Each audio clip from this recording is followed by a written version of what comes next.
जय श्री राम दोस्तों, स्वागत है आपका 5वें अध्याय में। बिंदुक का पिशाच योनि से उद्धार। सूत जी बोले, शौनक, एक दिन चंचुला आनंद में मग्न उमा देवी के पास पहुंच गई और दोनों हाथ जोड़कर उनकी स्तुति करने लगी। चंचुला बोली, हे गिरिराज नंदिनी स्कंद माता उमा, आप सभी मनुष्य एवं देवताओं द्वारा पूज्य तथा समस्त सुखों को देने वाली हैं। आप शंभु प्रिया हैं।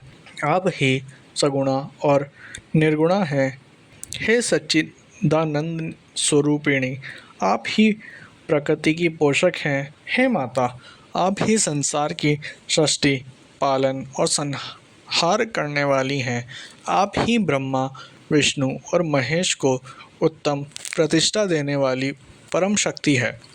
सूत जी कहते हैं, शौनक, सद्गति प्राप्त चंचुला इस प्रकार देवी की स्तुति कर शांत हो गई। उसकी आंखों में प्रेम के आंसू उमड़ आए। तब शंकर प्रिया भक्त वत्सल्या उमा देवी ने बड़े प्रेम से चंचुला को चुप कराते हुए कहा, सखी चंचुला, मैं तुम्हारी स्तुति से प्रसन्न हूँ। बोलो, क्या वर मांगती हो? चंचुला बोली, हे गिरिराज कुमारी, मेरे पति बिंदुक इस समय कहाँ हैं?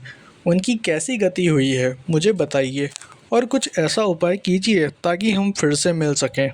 हे महादेवी, मेरे पति एक शुद्ध जाति वेश्या के प्रति आसक्त थे और पाप में ही डूबे रहते थे।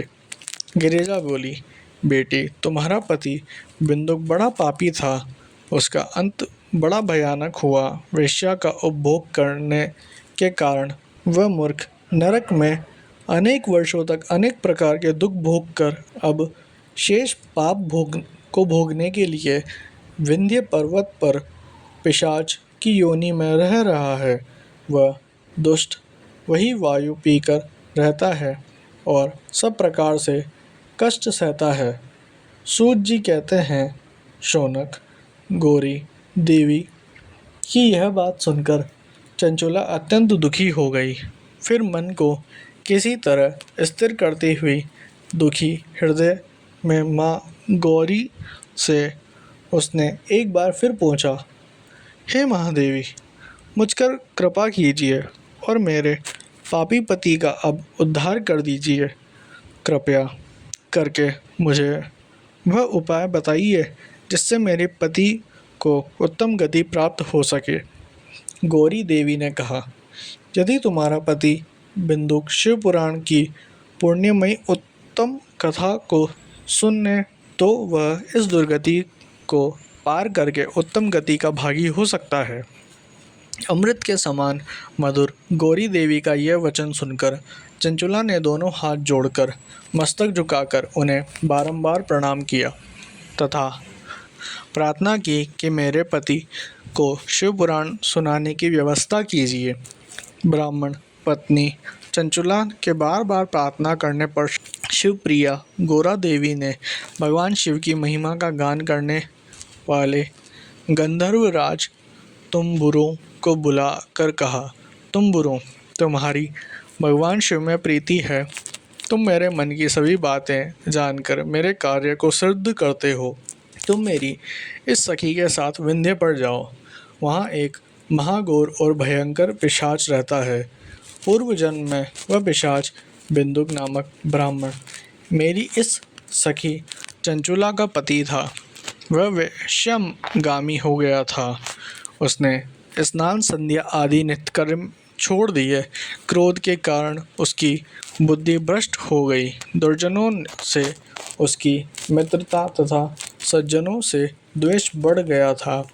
वह अस्त्र शस्त्र से हिंसा करता, लोगों को सताता और उनके घरों में आग लगा देता था। चांडालों से दोस्ती करता। वह रोज वेश्या के पास जाता था। पत्नी को त्याग कर दुष्ट लोगों से दोस्ती कर उन्हीं के संपर्क में रहता था। वह मृत्यु तक दुराचार में फंसा रहा। मृत्यु के बाद उसे पापियों के भोग स्थान यमपुर में ले जाया गया। वहाँ घोर नरक को सहकर इस समय वह विंध्य पर्वत पर पिशाच बनकर रह रहा है और पापों का फल भोग रहा है, तुम उसके सामने परम पुण्यमयी पापों का नाश करने वाले शिव पुराण की दिव्य कथा का प्रवचन कहो। इस कथा को सुनने से उसका हृदय सभी पापों से मुक्त होकर शुद्ध हो जाएगा और वह प्रेत योनि से मुक्त हो जाएगा। दुर्गति से मुक्ति होने पर वह बिंदुक नामक पिशाच को विमान पर बिठाकर तुम भगवान शिव के पास ले आना।